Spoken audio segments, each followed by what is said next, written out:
Gregory Slater brought another woman home again. I was downstairs drinking water. Seeing this, I hurried upstairs to hide in my room. This wasn't the first time. He would leave after being with those women. I pretended not to see it. However, a few minutes later, the bedroom door was suddenly kicked open. Gregory rushed in like a madman and yanked off my blanket. "What were you hiding from just now?" My timid silence infuriated him. He pulled me up, and his hand gripped my neck harshly. "Hayley Booth, I bring other women home. Doesn't it bother you?" I struggled to speak. "You can bring whoever you want." Gregory sneered. "Why doesn't it bother you? Jessica is gone, how can you still live so well? You should be in pain." Jessica Booth was my sister, and Gregory's first love. She passed away 2 years ago, but everyone believed I forced her to death. Gregory took me as Jessica's substitute and forcibly married me. After marriage, he despised me and kept a series of lovers around him. Gregory's hand was still gripping my neck tightly. The feeling of suffocation grew stronger. Fear paralyzed me.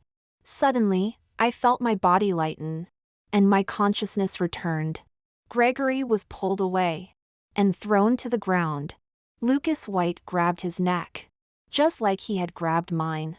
When Gregory was about to suffocate, Lucas let go. Then Lucas started punching Gregory's face again and again. For the first time, I felt the strong and terrifying Gregory Slater could also be so weak. I ran off the bed, grabbing Lucas's arm, my voice trembling. "Stop, you'll kill him if you keep going." Lucas stood up, gently holding my hand, comforting me. "Don't be afraid. See, he's not that scary." Gregory struggled to get up. "Hayley Booth, you have a man in the house." Lucas kicked him back down. "I'm Miss Booth's bodyguard, responsible for her personal safety." Lucas and I went to the guest room downstairs, locking the door behind us. I watched him squeeze out ointment, gently applying it to the marks on my neck. "Sorry, I came late." I heard sounds outside the door. It was Gregory leaving. "He won't give up," I said worriedly.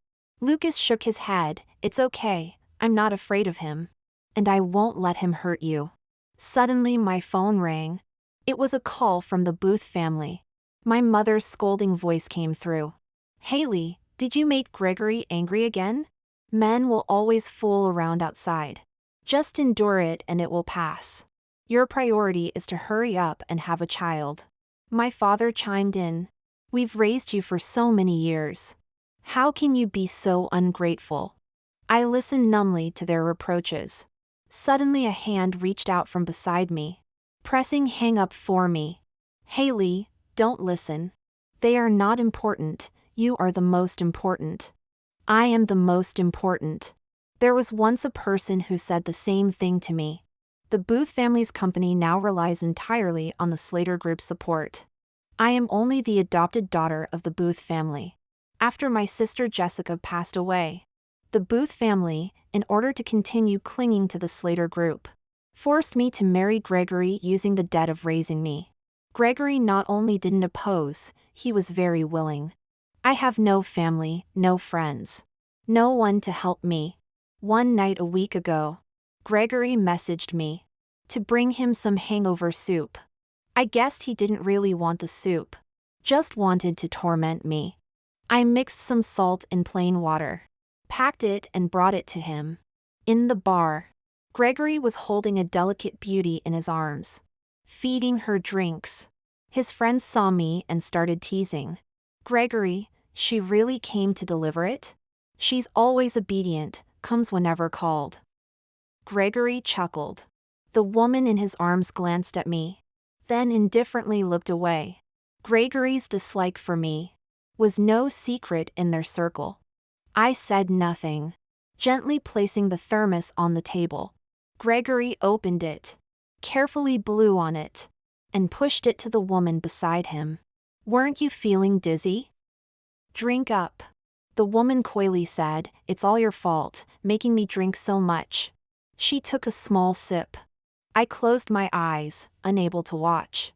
Ugh. So salty, what is this? Of course it's salty, I put a lot of salt in it.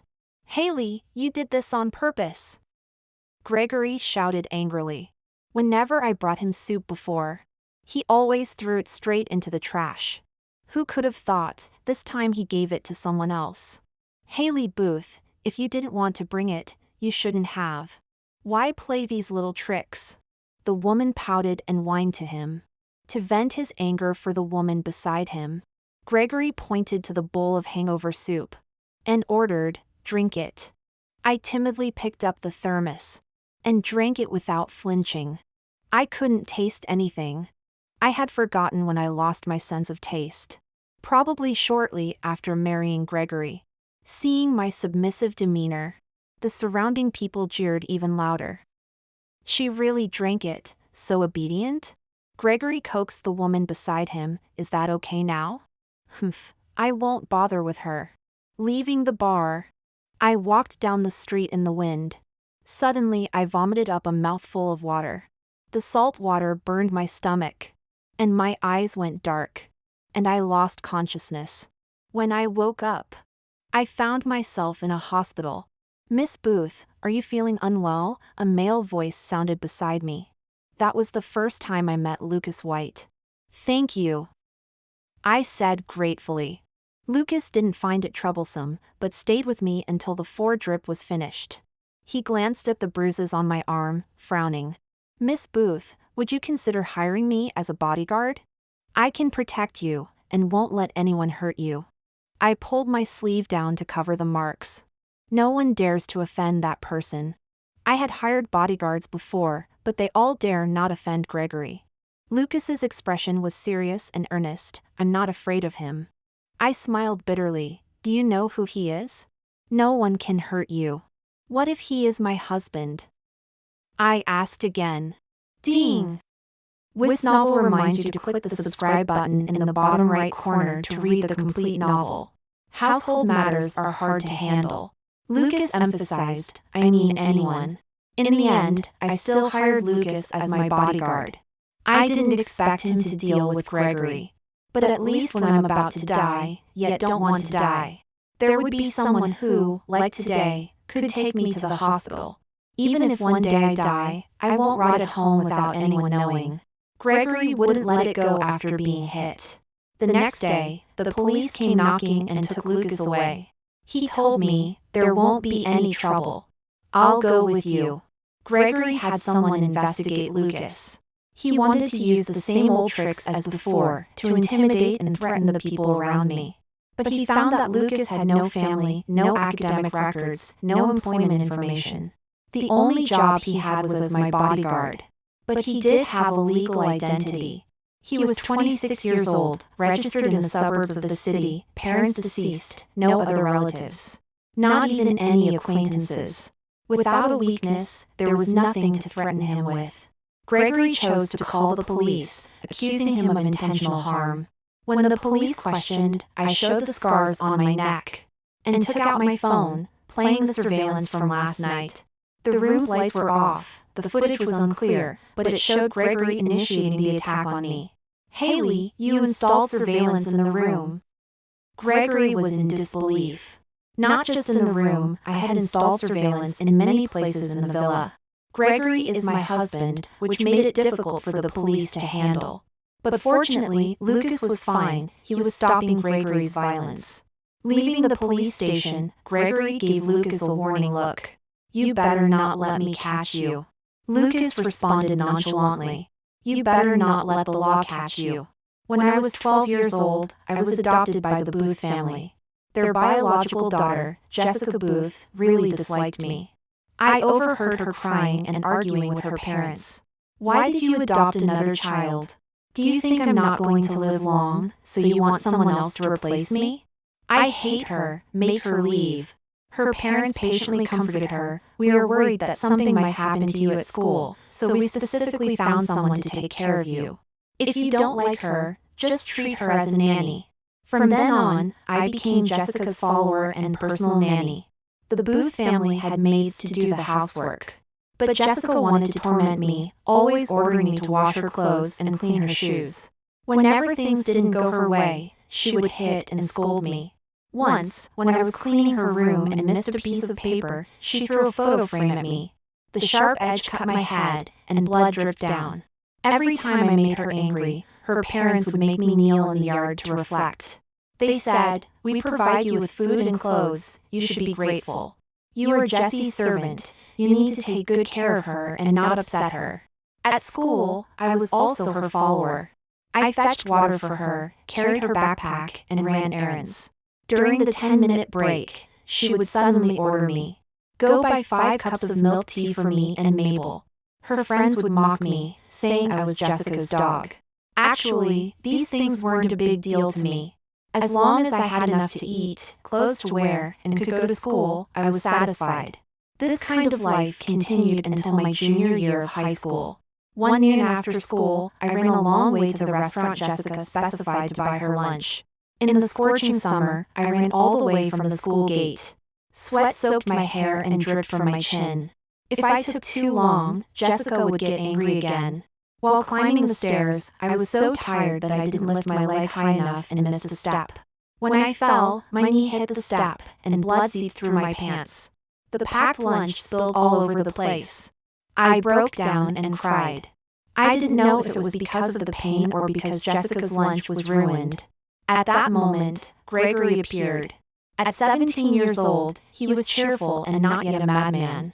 "Are you okay?" He handed me a tissue and asked with concern, "Did you get hurt?" I shook my head without speaking. At that moment, all I could think about was how to explain to Jessica. Seeing that I didn't reach out, he took the initiative to wipe my tears. When I looked up, I met his smiling eyes. Gregory said, "I know you, you're Jessica's sister." Hearing this, I felt a bit uncomfortable. After all, everyone else called me Jessica's dog. "Is this the lunch you bought for Jessica?" I nodded. When I got back to the classroom door, Jessica's voice came through the door. "Where did Hayley go?" "I'm starving." A classmate teased, "Jessie, your dog runs too slow, she needs more training." Gregory put his finger to his lips, signaling me to stay quiet. He went in alone, his voice clear. "Who made our Miss Jessica angry?" "Gregory, why are you here?" Jessica's mood instantly improved. "I just saw the lunch Hayley bought for you." "You're eating such unhealthy food again, aren't you?" Jessica pouted and complained, "Where is she?" I told her to take it away. Gregory lied for me, "You should eat less of that stuff."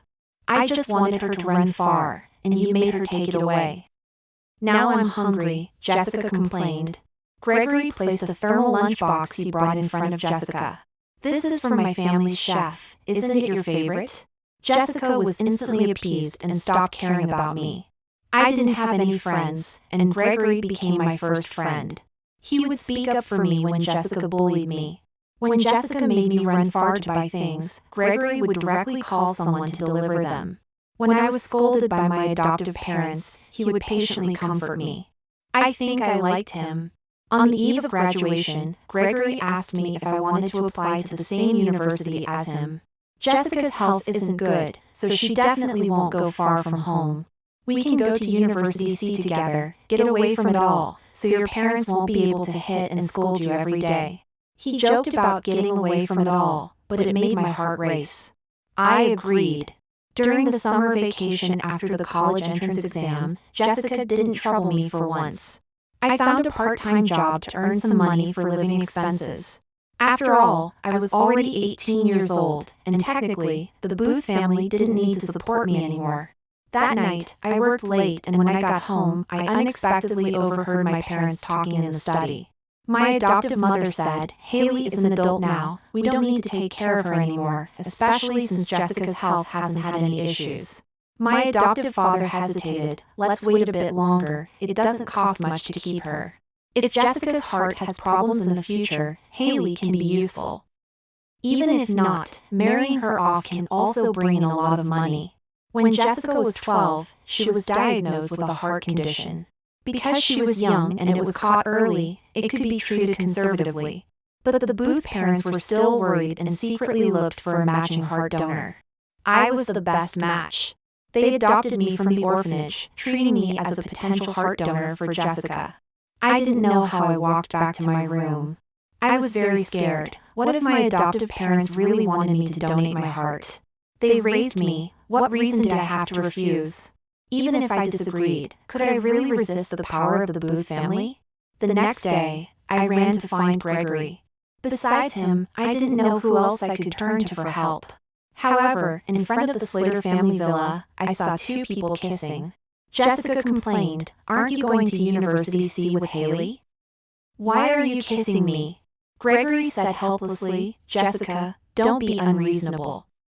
Didn't you say you hated her and wanted me to mess with her a bit?" I didn't expect her to really believe I would go to the same university as her. I can't wait to see her face when she finds out you won't be there on the first day. Jessica was full of anticipation. Seeing her at home every day drives me crazy. She just wants to take my parents and everything from the Booth family. From the first day I came to the Booth family, Jessica worried I would replace her. I didn't understand why she was worried. Clearly, my adoptive parents loved her so much. Even my heart was prepared for her. Gregory softly coaxed, "All right, now she will go far away. Are you happy?" I hid in the corner, watching their happiness. I had no family, no friends. The first time I met Gregory, it wasn't to help me. He was just worried Jessica hadn't eaten. Everything that happened later was just his deception. I didn't go to University C, nor did I stay locally. Instead, I applied to a university far away. Lucas and I returned from the police station. Gregory's assistant was already waiting in front of the villa. He conveyed Gregory's instructions. Mr. Slater said this is his personal property. Either Mr. White leaves, or both of you move out together by the end of today. That suited me just fine. I had moved out before, but no matter where I went, Gregory always found me. My adoptive parents also came to find me, forcing me to go back. I didn't have many belongings, one suitcase was enough. Lucas helped carry my suitcase and asked, "Do you have a place to go?" I was stunned. Right, I had nowhere to go. I couldn't rent a place on such short notice. The Booth family probably wouldn't let me go back. "I'll stay at the store." After graduating from university, I opened a dessert shop. I liked making desserts. Unfortunately, I lost my sense of taste, so I hired other pastry chefs. Lucas patted my head. "There's no place to rest at the store. Come to my place." "Your place?" He joked. "Before I became your bodyguard, did you think I slept on the streets?" I hesitated. "It doesn't seem right for me to stay at your place. I've already been to the police station with you. Are you still afraid I'll sell you?" He pulled me along. "Come on, what if that lunatic comes after you again and I can't get there in time?" "True. Thank you." He sighed. "You're welcome, boss." Wait. There were still things I hadn't taken. I broke free from his hand and ran to the storage room. After rummaging for a long time, I pulled out a large, dusty box. The box was big but light. Lucas smiled at me and didn't ask any questions. I took the few things I had and left the villa. Lucas's apartment had an empty bedroom.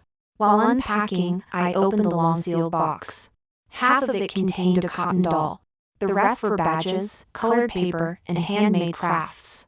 The same person is printed on all of these things. Long time no see. Lewis White. After going to college in another city, I didn't dare to contact the Booth family. I was also afraid that they might suddenly contact me, asking me to donate my heart to Jessica. Gregory came to see me a few times, but I avoided him every time. During that period, my mental state was very unstable, and I couldn't sleep at all. I accidentally came across a romance game for women. I fell in love with a character in it named Lewis White. At first, I just treated it as a game, a way to vent my emotions. Lewis White was optimistic and gentle, a lawyer, but he didn't act seriously around me. He was even a bit playful, as he would sometimes tease me. After teasing, he would cheer me up. No family, no friends, no one loved me. Suddenly, it felt like I had someone to keep me company. I recorded all my video calls with Lewis. Many nights, I fell asleep listening to his voice. I had never celebrated my birthday before. But that day, Lewis wished me a happy birthday and sang a birthday song for me. Halfway through the song, he suddenly pretended to be serious. "Don't laugh at me, or you won't get your gift." When I was sad and upset, he would tell me, "Sometimes I hope you can be a selfish person. Because others don't matter, you are the most important."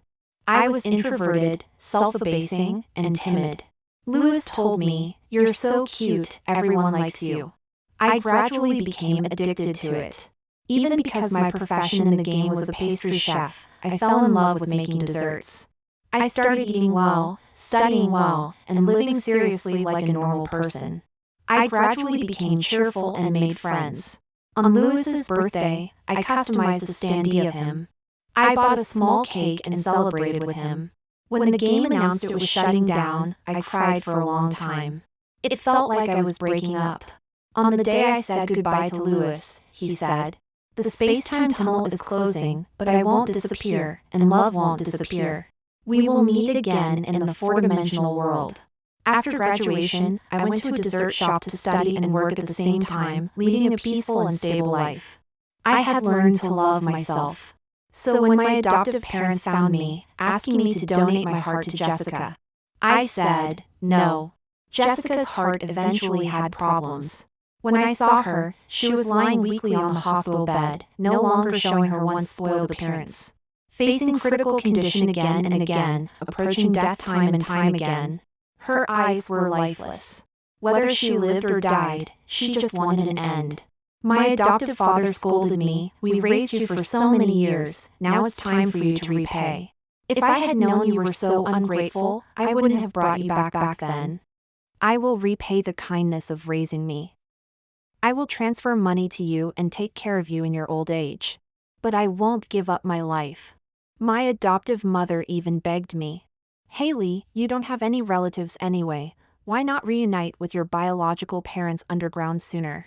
But if Jessica is gone, how will your dad and I live?" I didn't know what means the Booth family would use against me, but I would never compromise. However, I didn't wait for that time. Because Jessica took her own life. In the dead of night, she climbed up to the rooftop. She was only 24 years old. Although I hated her, the most I wished for was her misfortune. I never wanted her dead. My adoptive parents and Gregory all believed that I forced Jessica to her death. Actually, there was no misunderstanding. They just shifted the blame onto me to lighten their own emotional burden. That's all. After moving out of Gregory's villa, my adoptive parents called me again. I heard the phone ring and waited until it automatically hung up. It rang again. I reached out and pressed the hang-up button, then turned off the phone. Lucas placed his hand on my shoulder. "Don't be afraid." I forced a relaxed smile. "I'm not afraid, I don't owe them anything anymore." He rewarded me by peeling a candy and putting it into my mouth. "Is it sweet?" I nodded. "Liar, it's sour." "Do you want to try to regain your sense of taste?" he asked. I was shocked. "How did you find out?" He sighed. "You have the same expression no matter what food you eat. You're my bodyguard, but you don't need to care about so many things. Being able to fight is enough." "But aren't we friends too?" I seemed unable to say no. I always felt that Lucas and I were too familiar with each other. His attitude towards me and his small actions all seemed very intimate. And I never felt anything was wrong, I just naturally accepted it. Lucas tried to help me regain my sense of taste. We went to the supermarket and bought a lot of ingredients and condiments for making desserts. After paying, he suddenly said he needed to buy something else. I stood by the roadside, guarding 2 large bags, waiting for him to return. After a long time with no sign of him, I began to suspect Lucas had abandoned me. Suddenly, someone tapped my left shoulder twice. I turned to the left woodenly, only to find nothing beside me. A question mark slowly appeared in my mind. A familiar light laugh sounded from behind. "I'm here." In an instant, something in my mind was triggered. In the game I used to play, Lewis always liked to tease me like this. When we met, he would always secretly stand to my right rear. He would deliberately reach out and tap my left shoulder. Then, when I turned left, he would suddenly pop his head out from the right. "Hey, I'm here!" Lucas White. Lewis White. The scenario I never dared to imagine happened so vividly in my life. But I still couldn't be sure. Lucas had no relatives, no familiar friends. His school records, employment information were all blank. Such an isolated person seemed to appear out of nowhere. Don't be afraid. They are not important, you are the most important.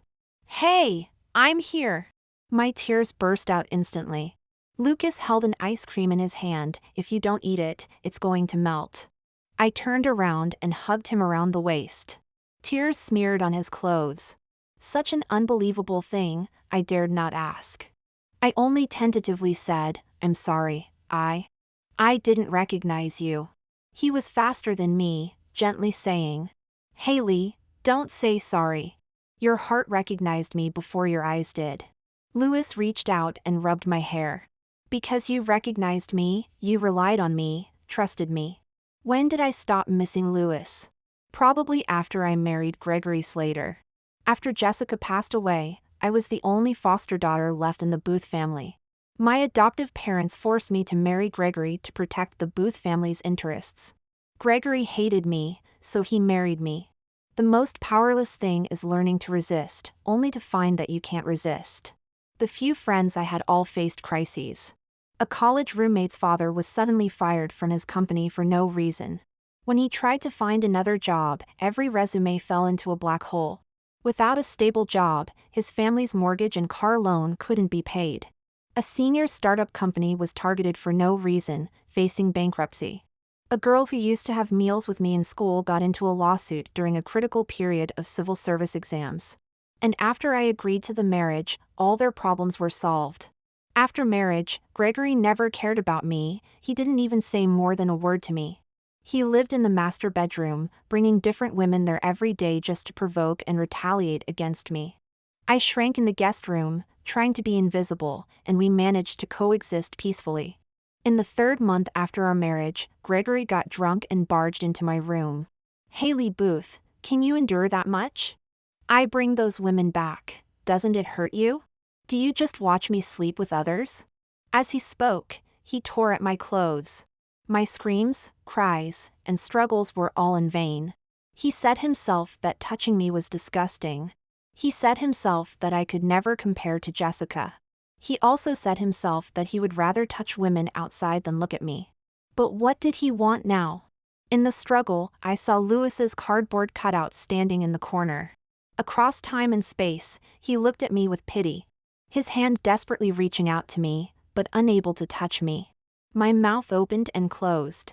"Save me. Lewis White, save me." A soul detached can lessen the physical pain. When my consciousness returned, I saw Gregory throwing the cardboard cutout out of the corner. Playing a broken game before was one thing, but you let him save you? You're my wife, is it worth dying over a touch? I think you have a mental problem. If I see these broken things again, believe me, I'll send you to a mental hospital to treat your brain. After that night, I packed all of Lewis's merchandise into a big box and hid it in the storage room. If he really existed, he shouldn't see me in such a miserable state. And from that night on, I couldn't taste anything anymore.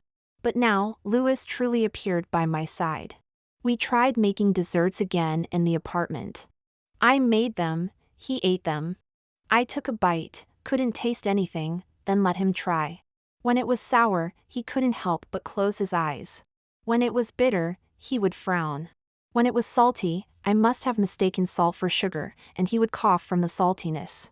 Every time I saw Lewis's contorted face after taking a bite, I couldn't help but laugh. Is it really that bad? Hayley, are you doing this on purpose? Lewis looked resigned. I held up my hand and swore, absolutely not. Although my sense of taste hadn't returned, I laughed more and more each day. But after half a month with no progress, I started to worry. Lewis comforted me, "It's okay, it's already very delicious." Even though I couldn't taste it, I had become proficient with the ingredients, and the desserts were quite good. Thanks to Lewis for being the taste tester. Suddenly, there was a problem at the dessert shop. The previously hired pastry chef suddenly resigned, preferring to pay the penalty fee. I knew this was the work of the Booth family and Gregory. They were forcing me to go back. I wasn't despairing anymore. Instead, I was full of energy. "Louis, I'm going back to work." He held out his hand for a high five and encouraged me. "Great job." The shop staff didn't leave. I made desserts in the kitchen, and Louis helped me, also tasting the desserts. Although the revenue wasn't as high as before, at least we weren't losing money. One day, I experimented with a new dessert. "Louis, try this and see how it tastes." This was the first experiment, and I made it entirely by feel. Seeing the appearance of the dessert, his eyes lit up. "It's so pretty." Then he picked up a spoon and took a small bite. "How is it? Is it good?" I was both expectant and excited. After tasting it, Louis couldn't help but blink. Seeing my expectant expression, he didn't want to say anything discouraging.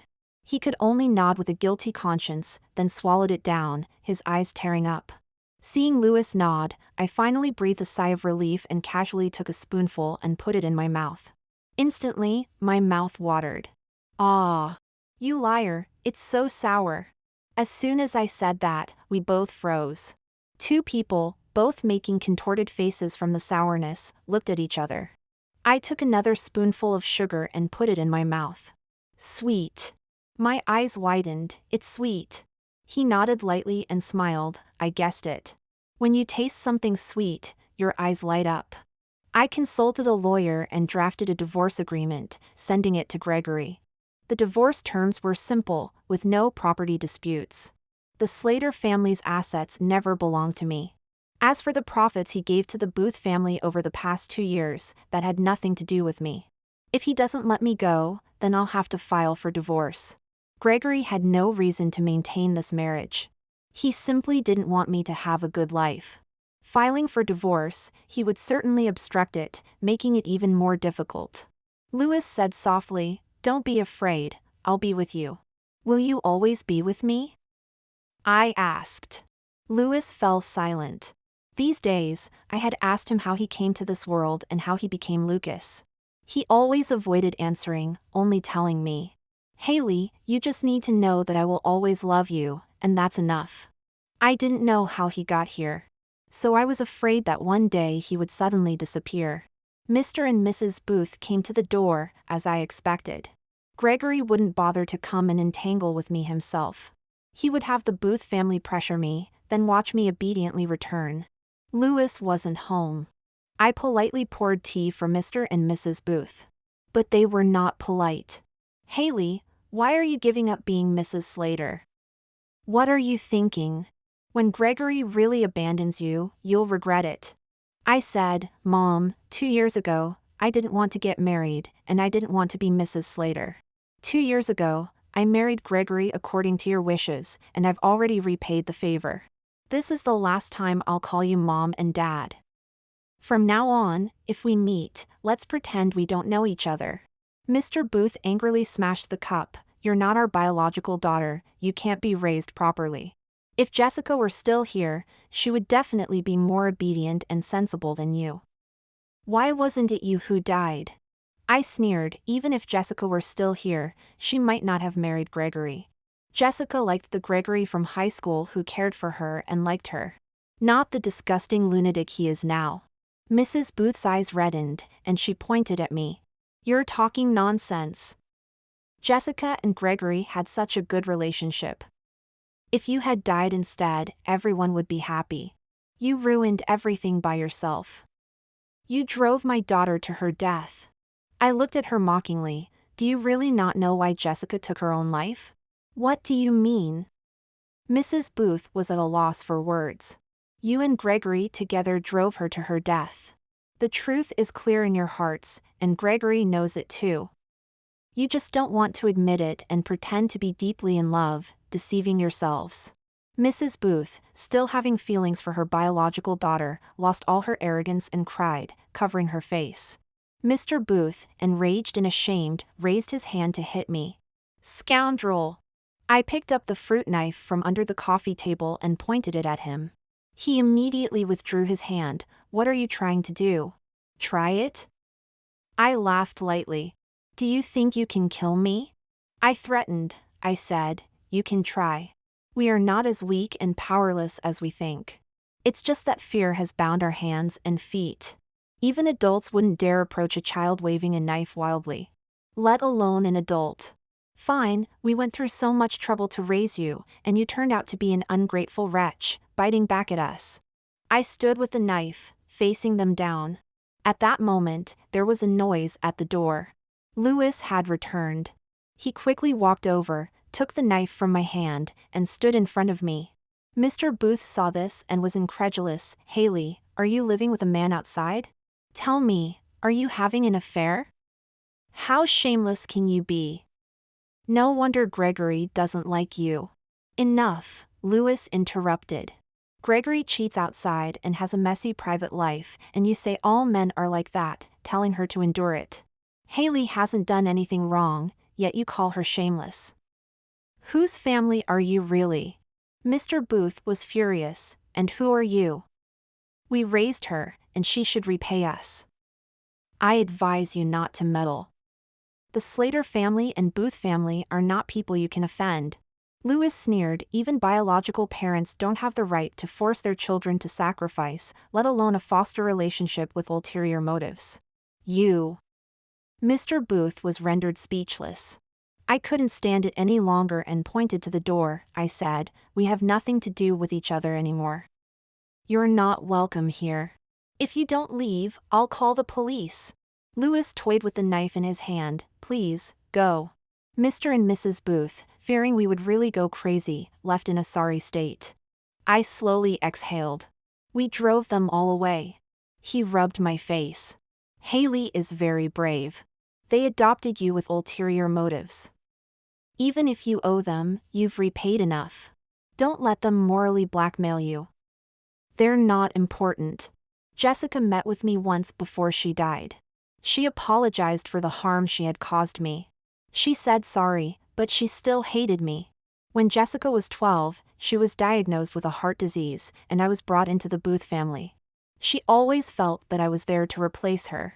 Maybe at that time, she already understood in her heart that people without value could easily be abandoned by the Booth family. That's why she felt so insecure. Jessica said, I hate you for taking over my home, hate you for taking my parents away, hate you for always being healthy and lively. She often dreamed that I became her parents' daughter, her sister, and even her friend's friend. So after she died, everyone quickly forgot about her because they still had me. I completely replaced her, becoming the only daughter of the Booth family, and married the man she liked, Gregory Slater. Hayley, I hate you, but I just wanted to drive you away. Jessica promised me that she would never take my heart. She said to me, I could rightfully hate you because you took what was mine. But if I were to take what's yours, it would only make me feel worse. Accepting the favor of someone I hate, I'd rather not. I comforted her, there's still time, what if another organ donor comes along? Don't give up, you still have a chance to live. I really never wanted her to die. Jessica gave a bitter smile. What does it matter if I survive? Compared to me, of course, Mr. and Mrs. Booth loved Jessica more. After all, she was their biological daughter. But this love was conditional. Love and value were equivalent. After graduating high school, Jessica and Gregory got together. They got engaged during university. Until Jessica's heart problem worsened and she had to take a break from school and be hospitalized. Every time Gregory came to the hospital, Jessica would smell a strange perfume on him. From initial explanations to later arguments. Gregory was annoyed. Jessica, of course, I love you, but your health is so poor now, you can't meet my needs, and I can't look for someone else. Jessica was such a proud person. She never wanted to share even the smallest thing with me before. And she would never share the same man with another woman. She wanted to go to her parents and decide to break off the engagement with the Slater family. But she overheard her parents bargaining with Gregory's parents. The Slater family didn't want to marry a short-lived daughter-in-law, and they even wanted to back out of the previously agreed cooperation projects. Who knows how long Jessica will live? Even if she doesn't die, she's a sickly person. It's uncertain whether she can have children. Mr. and Mrs. Booth were anxious. Jessica will have surgery soon and will definitely get a healthy heart. By then, you mustn't reduce your promised investment. Perhaps their concern for Jessica's health wasn't out of pity for her, but because of the value she brought. Jessica's frail body had little time left. If she waited until her heart couldn't hold on, she would die in pain. Would her family mourn her, saying, "Our daughter died so young"?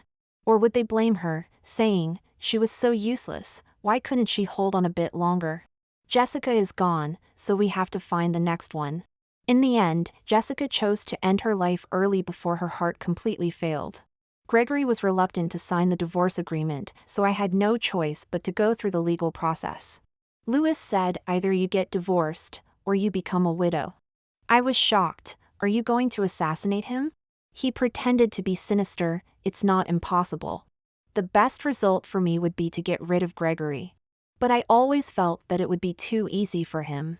Why should I suffer so much, endure so long, while he remains unscathed? They say evil deeds are punished, so why hasn't he been struck down by lightning? Even if he died, it wouldn't satisfy my anger. Why should he die so easily? Perhaps some uninformed people would pity his unfortunate fate, feeling sorry for his untimely death. Despite my hatred, I still felt a bit nervous when I saw Gregory again. I could never forget the shadow that loomed over me when he tore off my clothes. But I had to face it. Gregory asked to meet, and I didn't tell Lewis. But I set the location in the city center. In a Western restaurant in the center building. When I arrived, only Gregory was inside. But looking at the pedestrians outside the restaurant, I felt slightly reassured. After sitting down, I placed the divorce agreement on the table.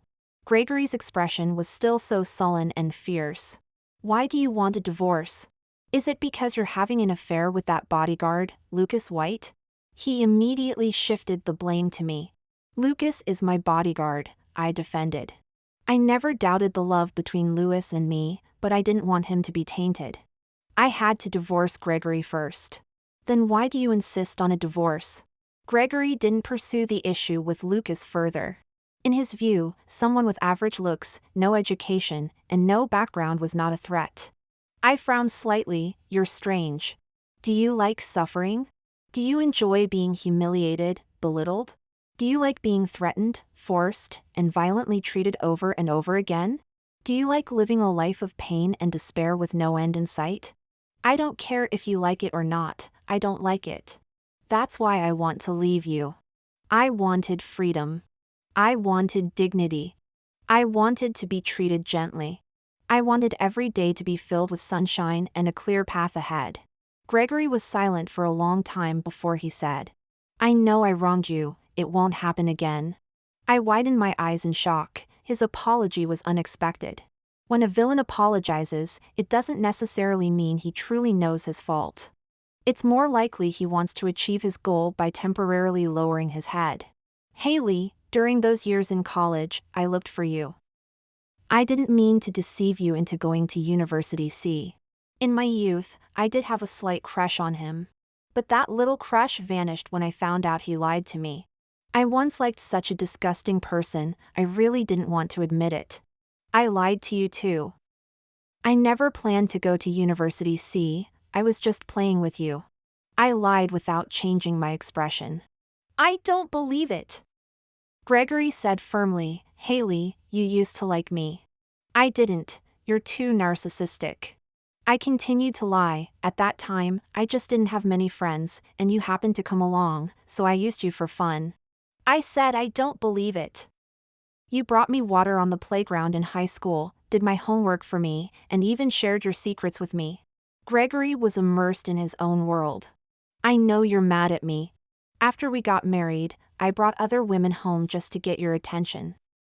I wanted you to control me.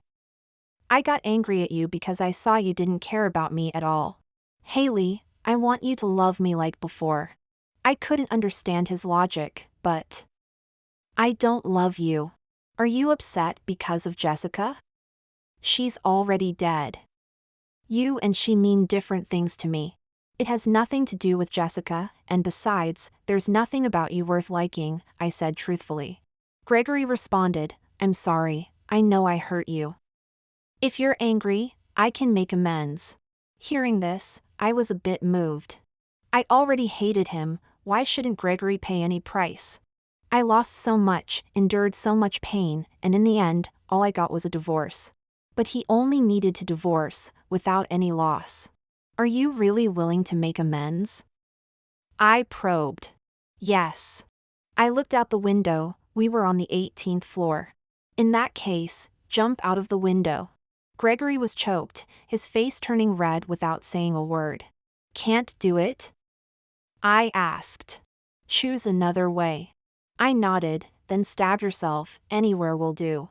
I also wanted him to feel some pain. Gregory frowned. Hayley, the harm I've caused you is done. Hurting myself won't eliminate your pain. I want to make it up to you. Ask for something beneficial to you, like money. How convenient for him. Money, the thing he lacked the least, was like waste paper to him, used to equalize the nightmares I couldn't forget day and night. Then kneel at the restaurant door and kowtow to me 10 times, each time saying sorry. Gregory fell silent again. I sneered. You don't want to lose your life to settle my hatred, don't want to suffer, and can't even drop your dignity to apologize. You only want to pay a little money, the thing you lack the least. But what did I lose? Your daily and nightly harm, you trampled my dignity underfoot. Gregory Slater, is this what you call making amends? Gregory seemed to completely give up. Hayley, I want to make amends to you, to make it up to you, hoping you'll forgive me so we can live well. You can call me selfish, I just can't do it, but I can use my life to make it up to you. I wanted to vomit. So you're not agreeing to the divorce? I waved my hand in panic. Forget it, I don't want anything. Just sign the divorce agreement. Gregory sneered and tore up the divorce agreement lightly. What if I don't agree? I had long thought he wouldn't let me off easily. So, Gregory, I don't necessarily have to divorce. After all, I won't return to the Slater family, nor will I have any ties with you. If I meet another man in the future, I will live with him like a couple. As for the marriage certificate, it's just a piece of waste paper. I could leave this city with Lewis, or even go abroad. I took out a new divorce agreement from my bag and pushed it across. As long as you don't mind me living with another man, you can wait at home, for me to come back. Gregory finally divorced me. But he didn't seem to care at all. If you want a divorce, I'll grant you that. But Hayley, this isn't the end. You'll definitely come back to me on your own. I ignored his ranting and happily took the divorce certificate back to tell Lewis. You met with him again? Lewis rarely got angry. I held his hand. I divorced Gregory Slater.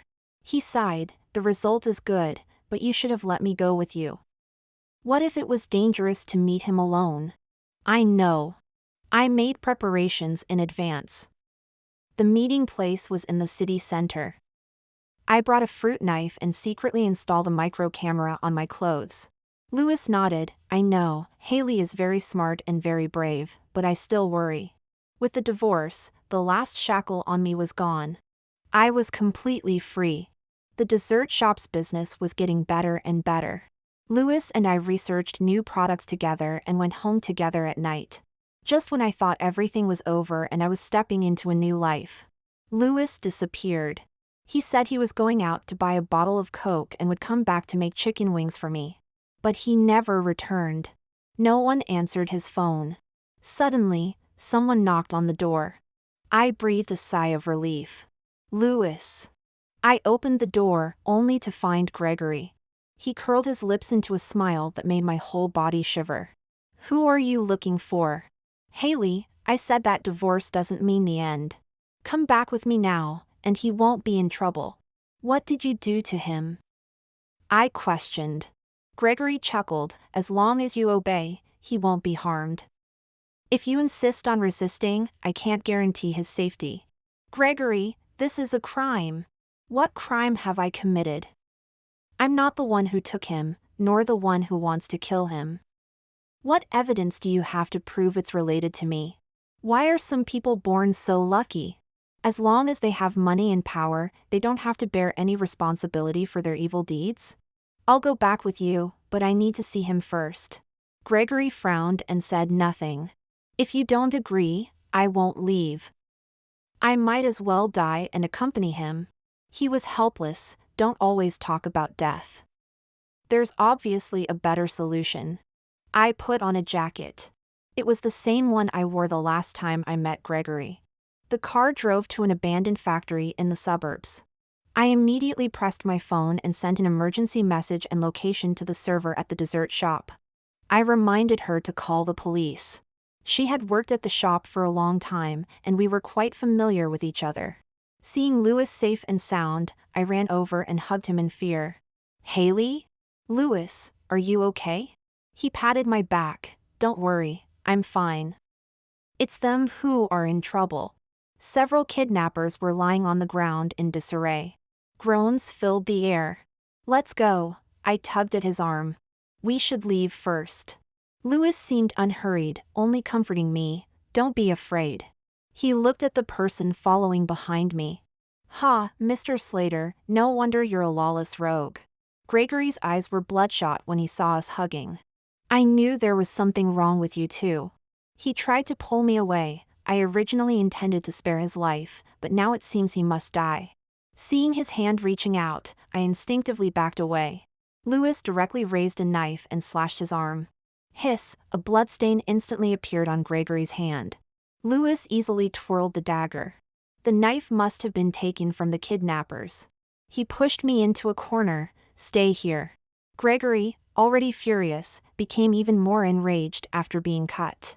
He picked up a stick from the ground and swung it at Louis. I opened my phone and kept sending messages, confirming that the police were on their way. The first time Gregory met Louis, he didn't win the fight.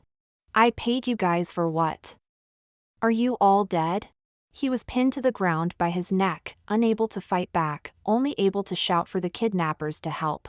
These people were indeed hired by him, and the cameras recorded everything. As the kidnappers struggled to get up, the sound of police sirens filled the air. Louis, it's over. However, in the next second, Gregory easily grabbed the dagger from Louis's hand and stabbed him. The police broke in. Louis! My heart stopped instantly. My legs gave way, and I knelt on the ground. His body fell, closing his eyes without even having time to say a word to me. I held him, my mouth opening and closing, but no words came out. Tears kept flowing. How could this happen? Everything was supposed to get better. The police had already arrived. Gregory was subdued by the police, anxiously defending himself. It was self-defense. He was about to strangle me to death.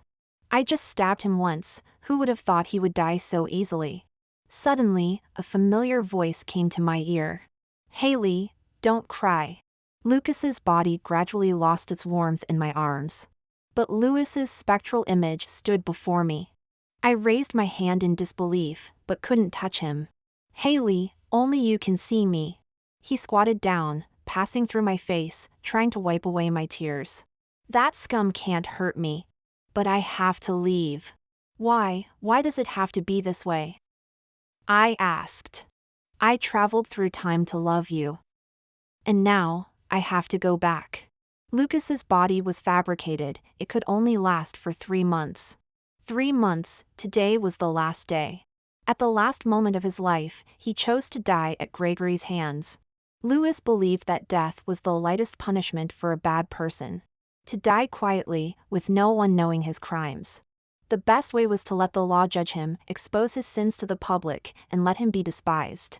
Even if it was the death penalty, he would be branded as a criminal and forever nailed to the pillar of shame. Even if he lived, he would never escape the identity of a murderer for the rest of his life. He would be like a rat in the gutter, never seeing the light, always being pointed at, and curling up in a dirty corner to survive. When I was most desperate, Louis appeared in my world like a surprise from the heavens. He cleared all obstacles for me, removed all threats, and then hurriedly left my side. I kept shaking my head, but... Louis, I don't want you to go. Take me with you, I want to be with you. Hayley, I am always here, don't doubt it. The two-dimensional world and the three-dimensional world cannot connect. But we will be together in the four-dimensional world. Louis stood up, the door of time and space about to open. He held my face with his semi-transparent hand, gently leaned over, crossing the boundary of time and space to kiss me. At the moment of contact, my lover turned into countless light shadows and dispersed. Hayley, goodbye. I looked up, letting the tears fall. Louis, goodbye. Gregory insisted that he didn't do it on purpose, but the camera on my cloth clearly recorded everything. I sent the video to the police.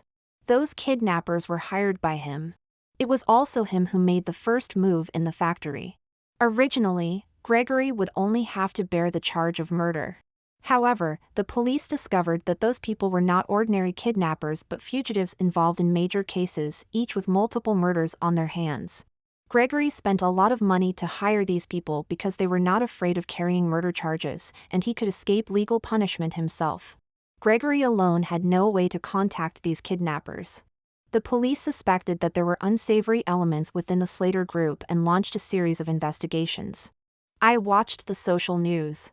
The Slater family was involved in massive tax evasion. The Slater group's construction team caused several deaths. Many local residents who were unwilling to relocate were threatened in front of the entertainment facilities built by the Slater group. The mighty tree of the Slater family fell with a crash. The Booth family, which had always depended on the Slater group, also faced bankruptcy. After Louis left, I felt a bit out of place at first. But gradually, I learned to live alone.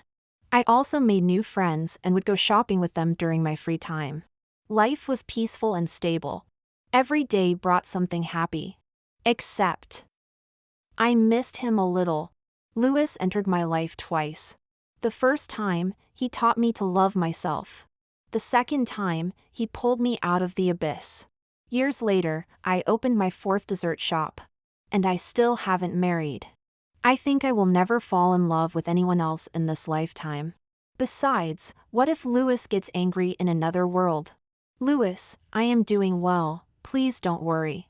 Louis, you should also be happy and joyful. On my way home, someone patted my left shoulder. And I habitually looked to the right.